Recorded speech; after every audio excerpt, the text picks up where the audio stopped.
Marcus Aurelius once said, "The happiness of your life depends upon the quality of your thoughts." Sit with that for a moment. Because in a world that constantly tries to tell you what to fear, what to chase, what to compare, and how to feel, the ability to govern your own mind is no small thing. It is freedom. Real freedom.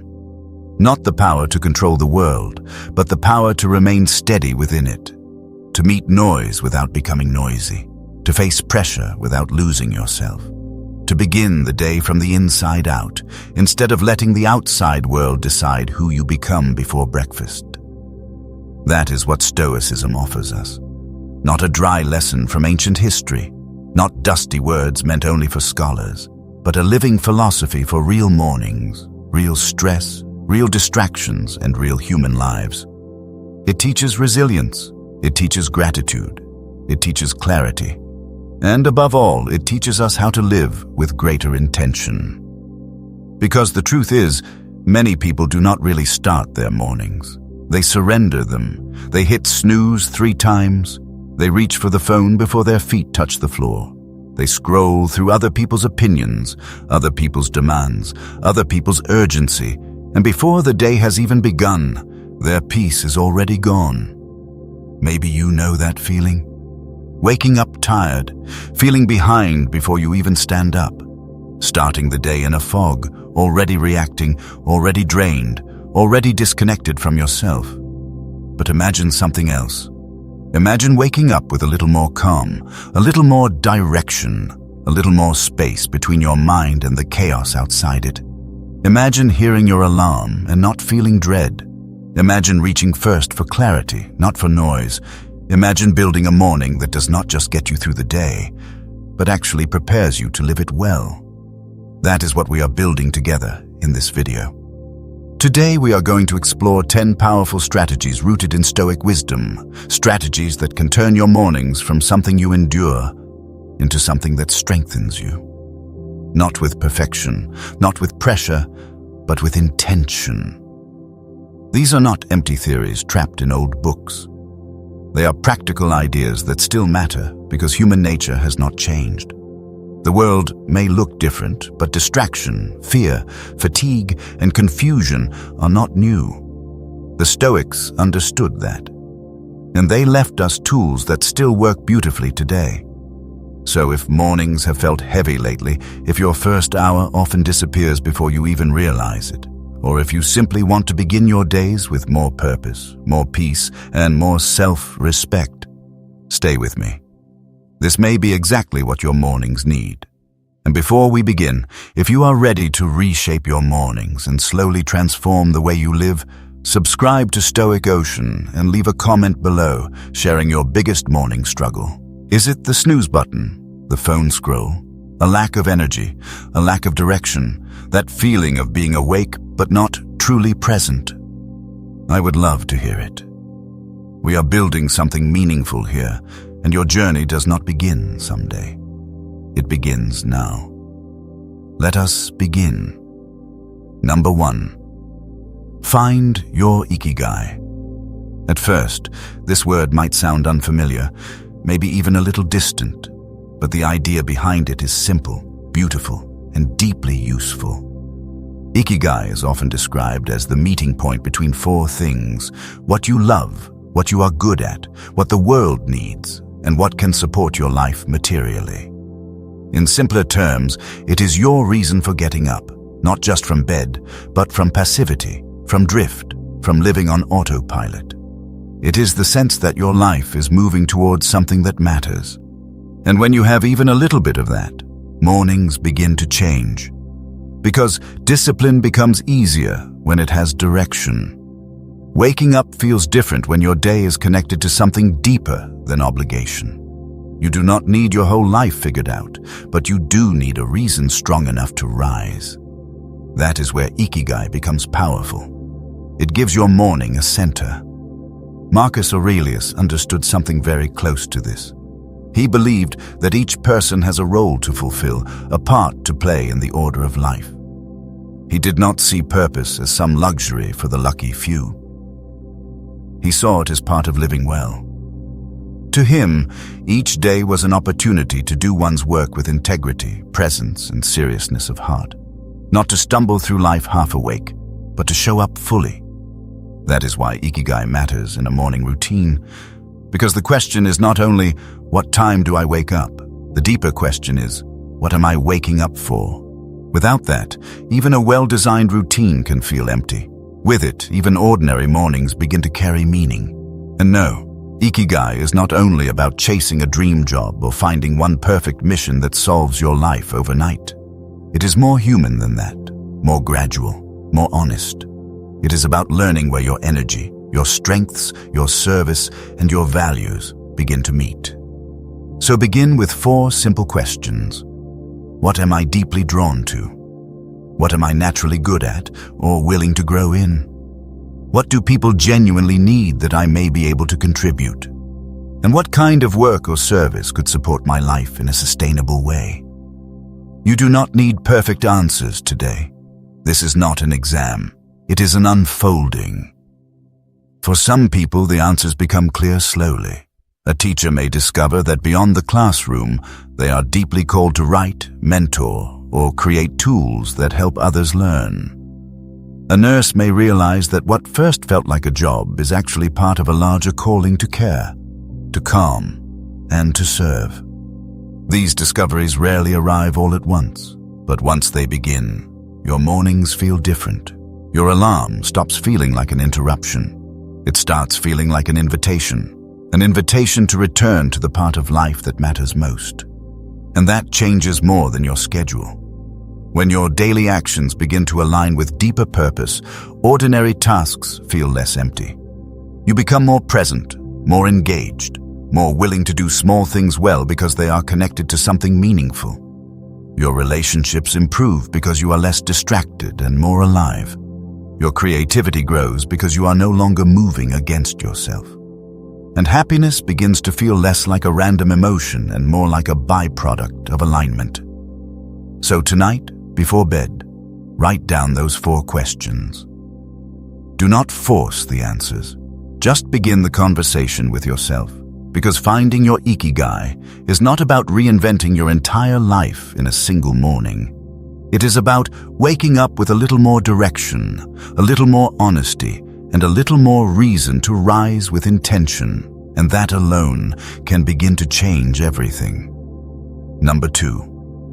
Prepare the night before. One of the most overlooked truths about a good morning is this. It usually begins the night before.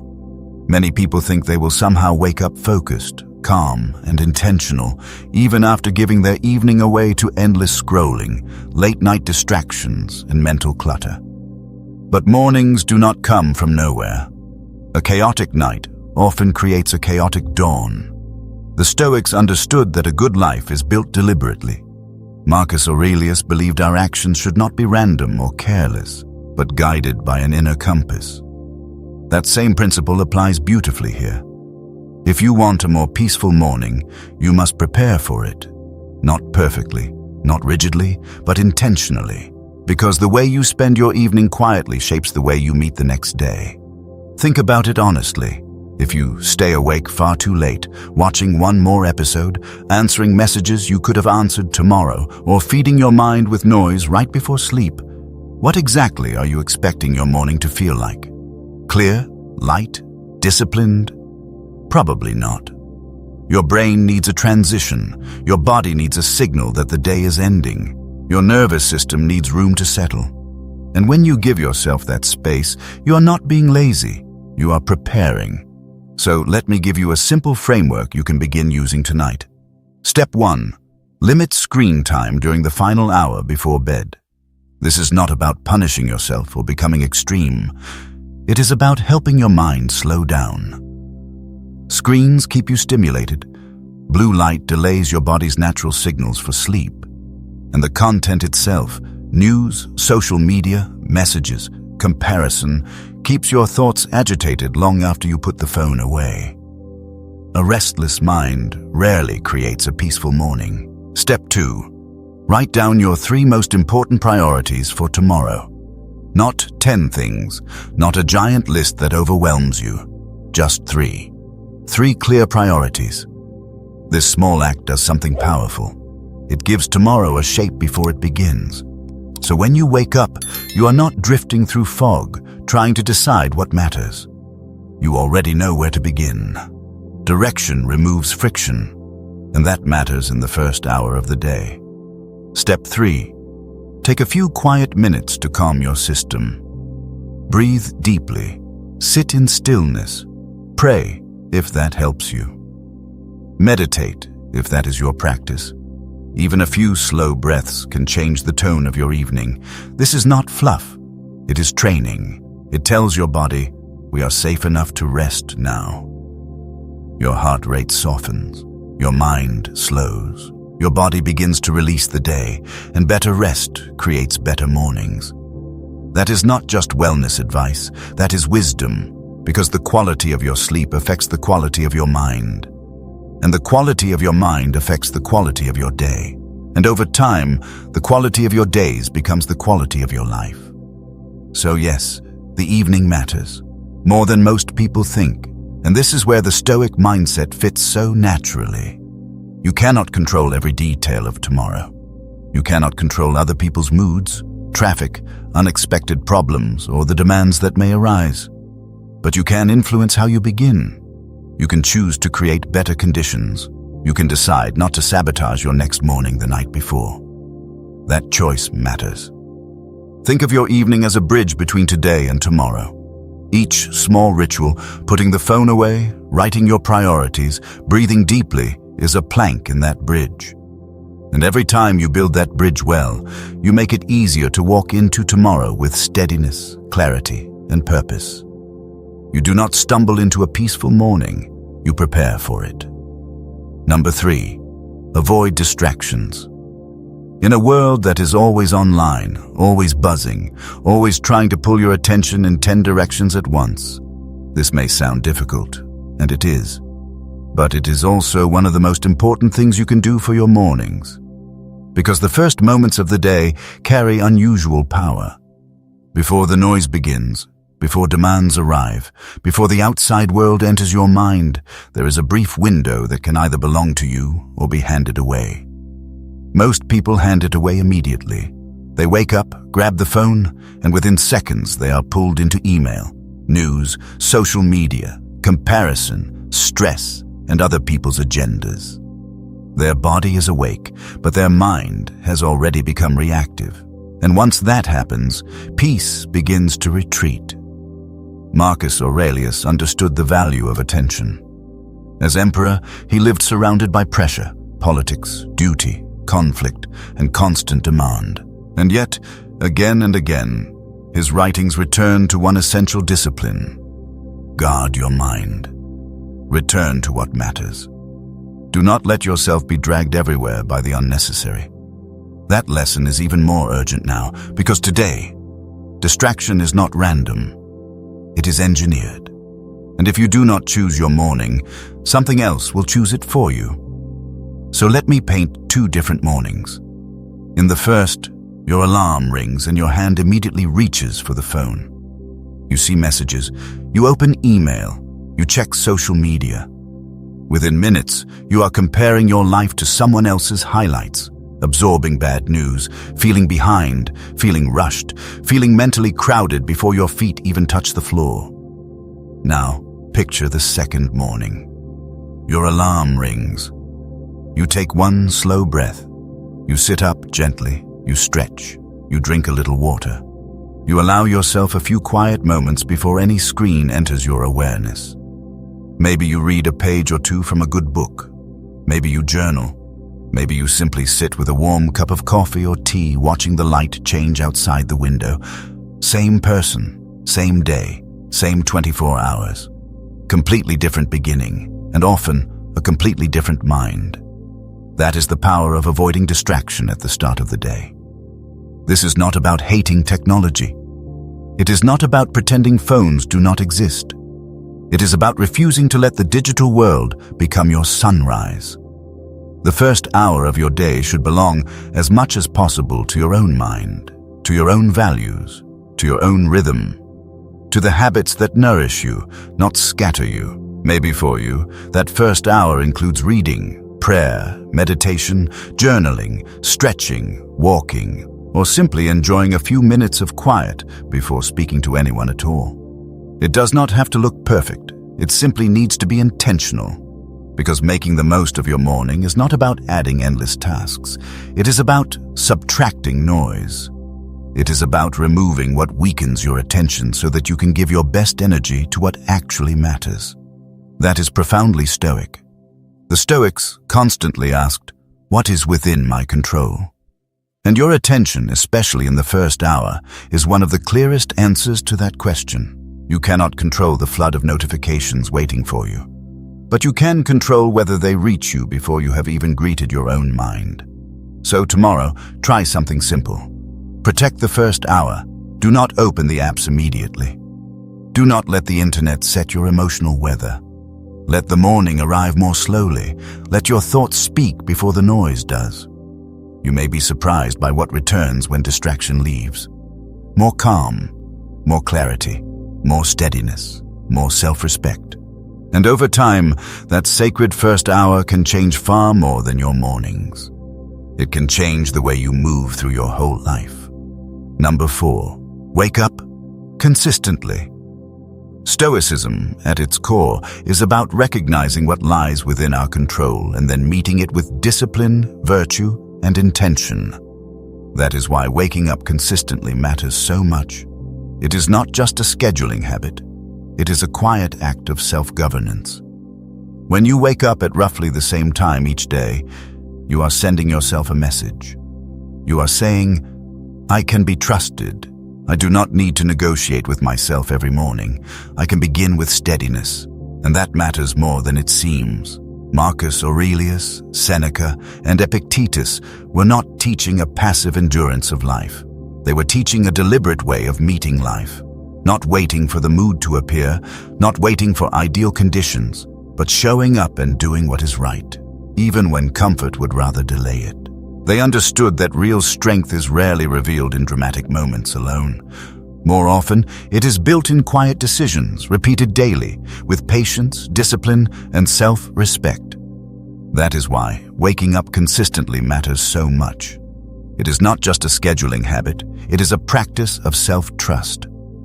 Every morning you rise at the time you chose, you teach yourself something important. I can rely on myself. I do not need to negotiate with my better intentions every single morning.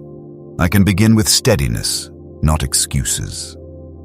That changes more than your sleep schedule. Waking up at roughly the same time each day becomes a cornerstone habit. It creates rhythm. It creates order.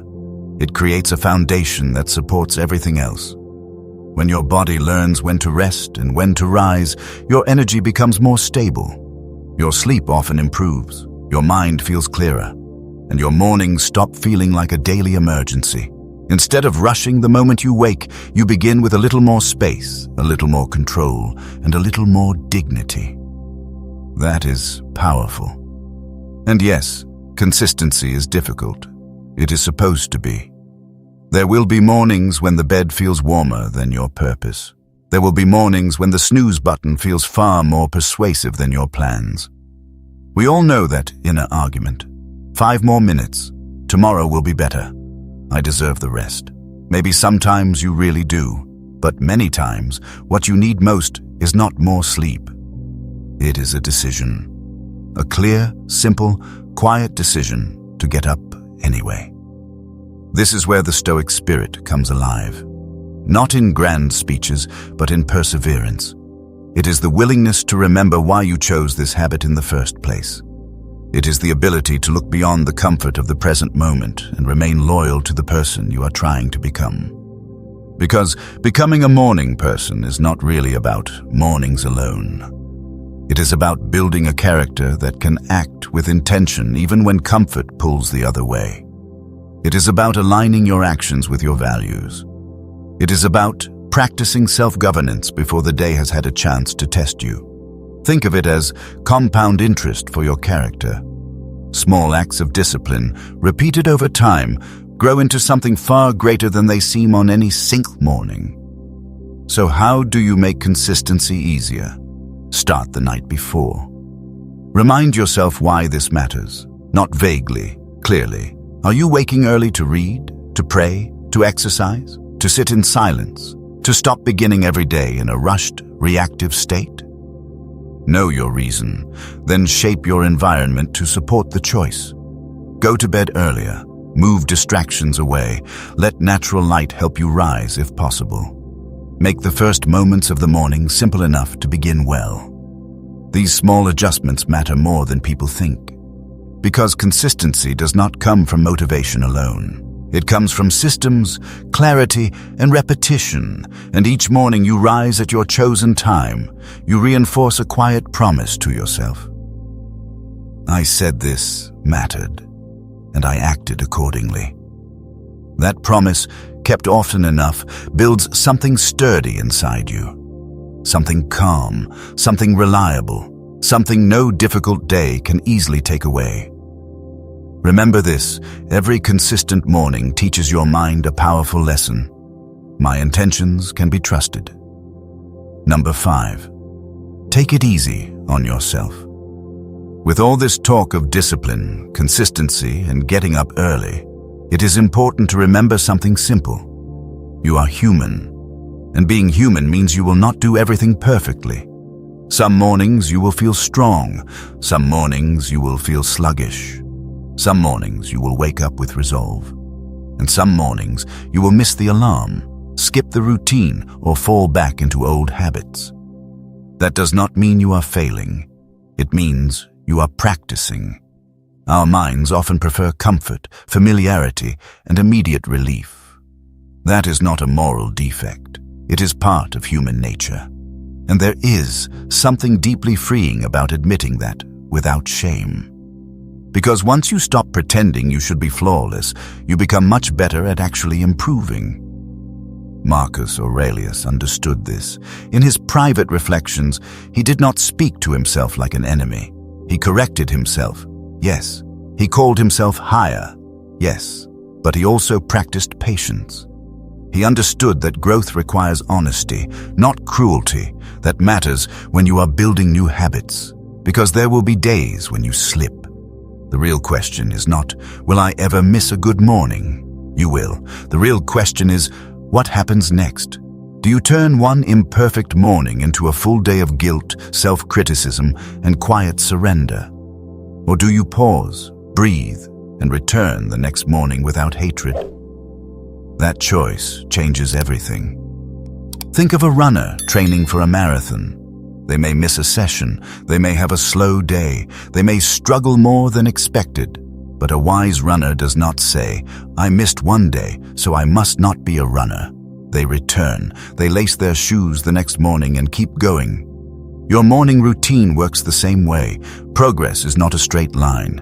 It is a return. Again and again you return to the person you are trying to become. That is why self-compassion matters so much. Not because you are lowering the standard, but because you are refusing to turn one setback into surrender. A missed morning is not a verdict. It is a test of how gently and how honestly you begin again. That is strength. Real strength is not only the ability to push forward, it is also the ability to recover without self-contempt. Stoicism never meant becoming harsh with yourself.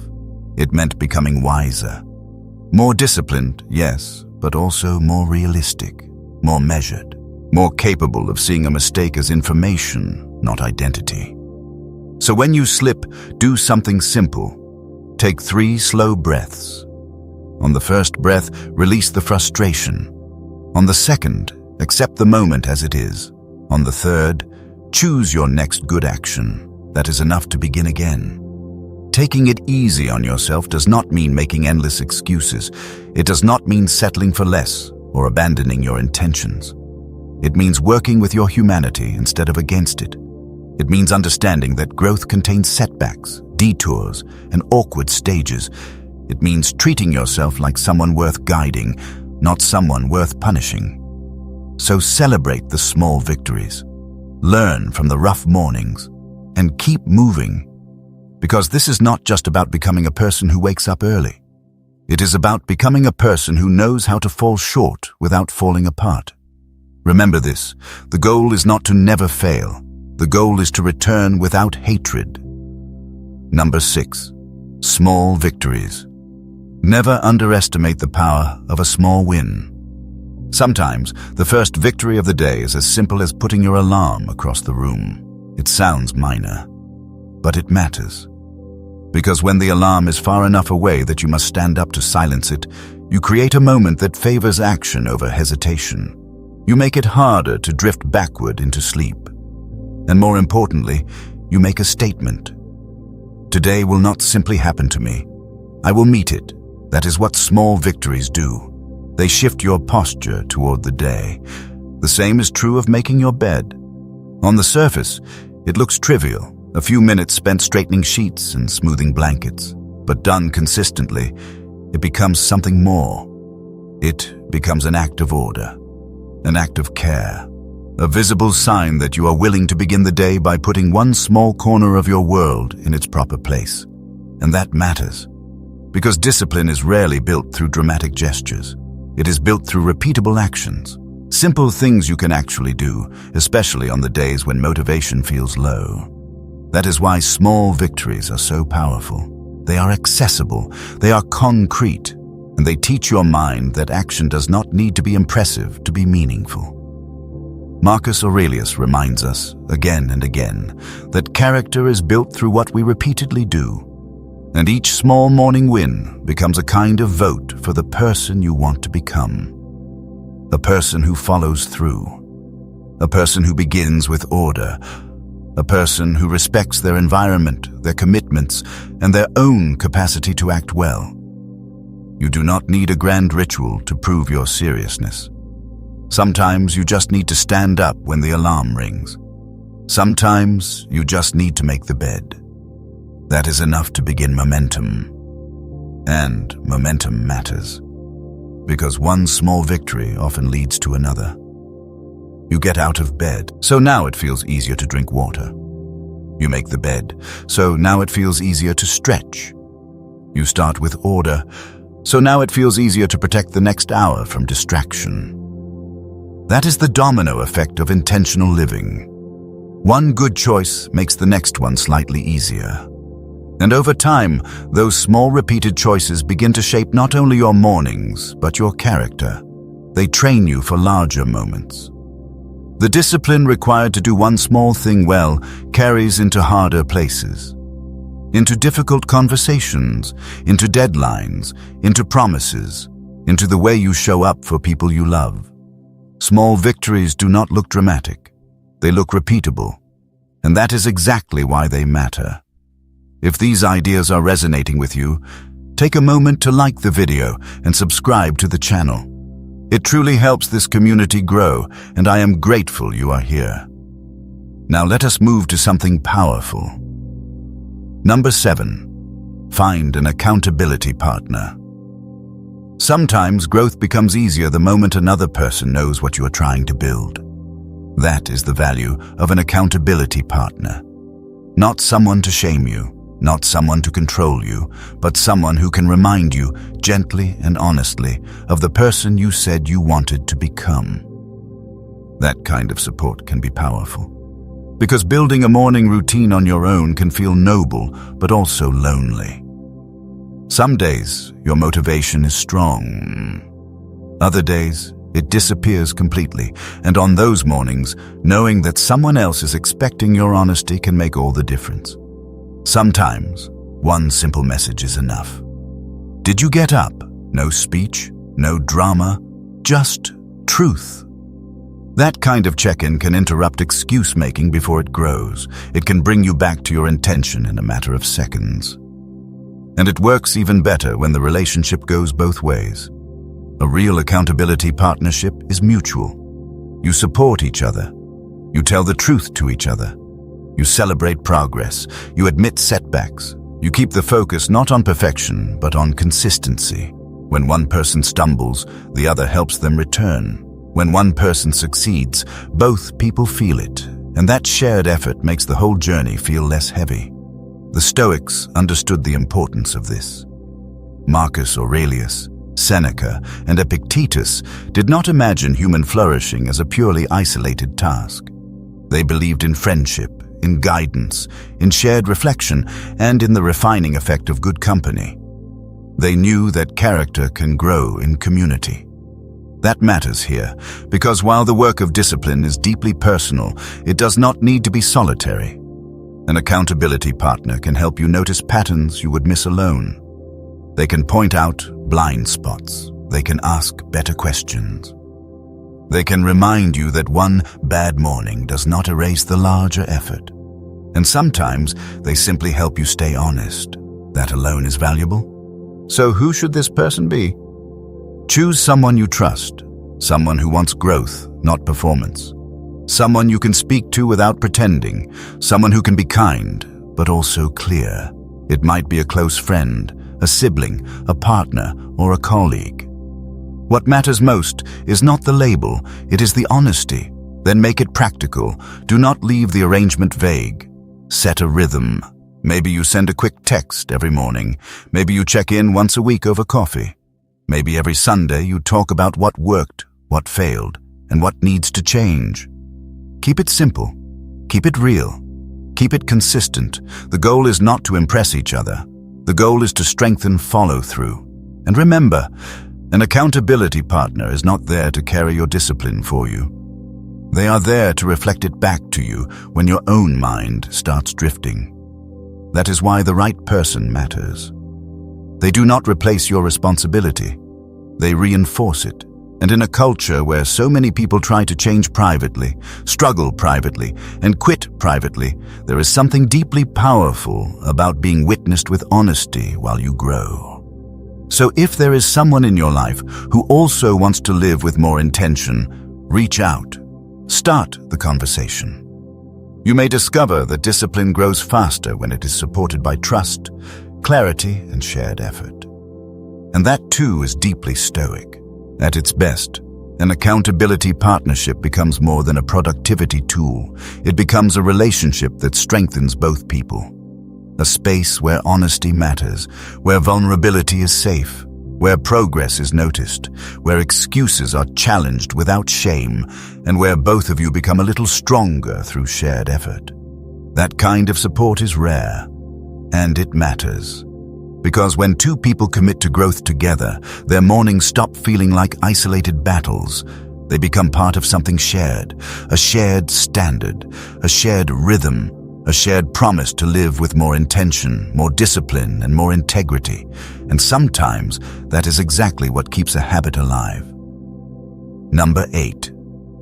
Memento Mori. Remember death. This Stoic practice can sound severe at first, but Memento Mori is not an invitation to sadness.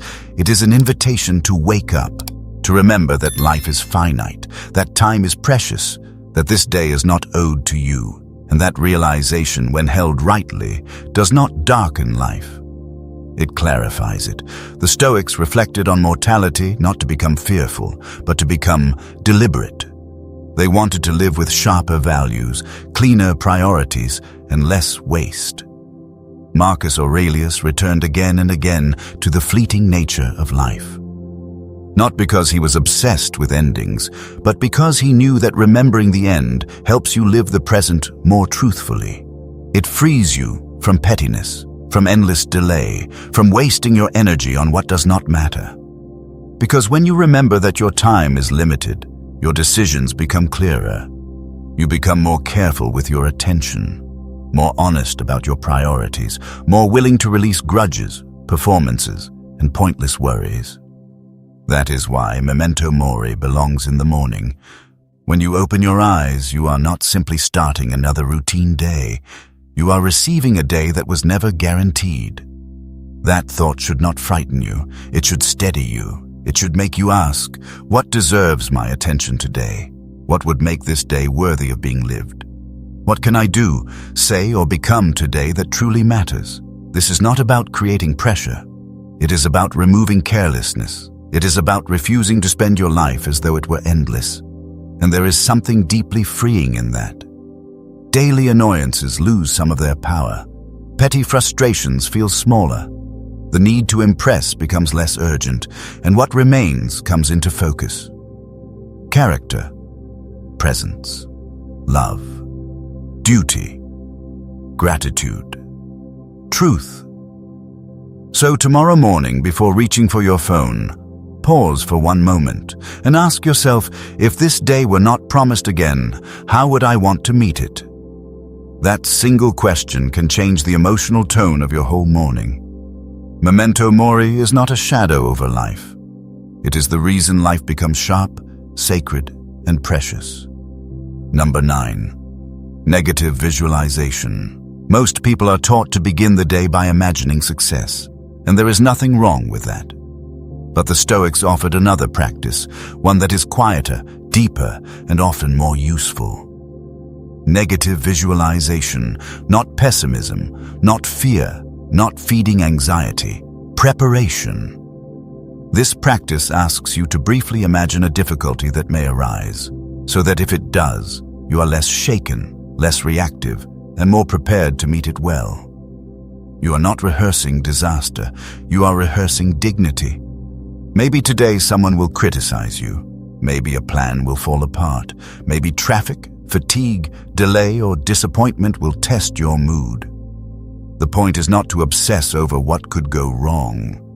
The point is to remind yourself that difficulty is possible and that your response still belongs to you. That is what the Stoics cared about most, not controlling events, but governing the self within them. Marcus Aurelius, Seneca and Epictetus all understood that much of life lies beyond our control. People change, plans fail, loss comes, weather shifts, bodies weaken, outcomes disappoint. But even in that, something remains yours, your judgment, your attitude, your next action. That is why negative visualization can be such a powerful morning practice. It helps you begin the day less naive, but also less afraid. It says, difficulty may come, but I do not need to be undone by it. Try this tomorrow. Take 2 quiet minutes. Picture one likely challenge, not the worst thing imaginable. Just one real difficulty you may face today. Then ask, if that happens, how do I want to respond? With panic? With irritation? With self-pity? Or with steadiness, patience, and self-command? Picture yourself responding well, breathing before reacting, staying truthful, adjusting calmly, accepting what you cannot change, acting wisely where you still can. Then let the image go. Do not carry it like a burden. Carry it like preparedness. And here is the hidden gift of this practice. It often makes you more grateful, because when you imagine life without something, you return to the present moment with clearer appreciation. Your routine, your work, your health, your loved ones, your ordinary day, all of it begins to feel less guaranteed and therefore more valuable. That is the paradox. By briefly contemplating loss, you become more awake to what you still have. Negative visualization does not teach your mind to fear the day. It teaches your character how to meet it. Number 10. Keep a gratitude journal. One of the simplest and most transformative practices you can build is this. End the day with gratitude. A gratitude journal does not need to be long, elegant, or profound. It only needs to be honest. A few minutes before sleep, pause and write down a few things you are truly grateful for. They do not need to be dramatic. A kind word, a good conversation, the smell of coffee, a finished task, a quiet walk, a safe bed, a moment of laughter, a little peace at the end of a hard day. Nothing is too small. In fact, small things are often the point, because gratitude trains your attention. It teaches your mind to notice what is present, not only what is missing, and that shift matters. So many people go to sleep rehearsing frustration, lack, comparison, or unfinished worries. Then they wonder why the next morning feels heavy. But what you rehearse at night often becomes part of the emotional weather you wake into. A grateful evening often becomes a gentler morning. That is why this habit belongs here, even in a video about mornings, because the way you close the day quietly shapes the way you begin the next one. Stoicism teaches us to value what is here, what is real, what is already given, instead of spending life fixated on what we do not have. A gratitude journal puts that principle into practice, and it does more than improve your mood. It softens the nervous system. It lowers the emotional volume of the day. It helps you sleep with less agitation, and it prepares your mind to wake up with more appreciation and less resistance. Here are 3 simple prompts you can use tonight. What made me smile today? Who am I grateful for today? What is one thing I did well today? That is enough. 3 honest answers, less than 5 minutes, a meaningful shift, and over time the ripple effects grow. You begin waking up with less dread. You notice beauty faster. You become more expressive with people you love. You stop rushing past ordinary goodness. A child's laughter, rain on the window, morning light on the wall, fresh air, warm tea, a familiar voice. These things were always there. Gratitude teaches you to see them, and that changes how you live. So do not underestimate this practice because it looks simple. Simple things, done consistently, often shape a life far more deeply than dramatic intentions. End the day with gratitude, and you may find that your mornings begin to greet you more gently. So here we are. We have walked together through 10 Stoic practices that can reshape the way you begin your day. Not by making you perfect, but by making you more awake, more intentional, more disciplined, more resilient, and more grateful. That is the goal. A Stoic morning is not about control over the world. It is about rightful order within yourself. It is about meeting the day with clearer values, steadier attention, and a mind that belongs to you before it belongs to anyone else. Some of these practices may resonate immediately. Some may take time. That is fine. You do not need to master all 10 at once. Choose one. Begin there. Let it become real, then build from it, because better mornings are rarely created through intensity alone. They are created through repetition, honesty, and small acts of self-governance. That is the Stoic way. So if this video has inspired you to reshape your mornings, like the video, subscribe to Stoic Ocean and share it with someone who may need this reminder too. And leave a comment telling me which of these practices you will try first. I would love to hear it. Thank you for being here. And remember this, how you begin the morning is often how you train your mind to meet life. I will see you in the next one.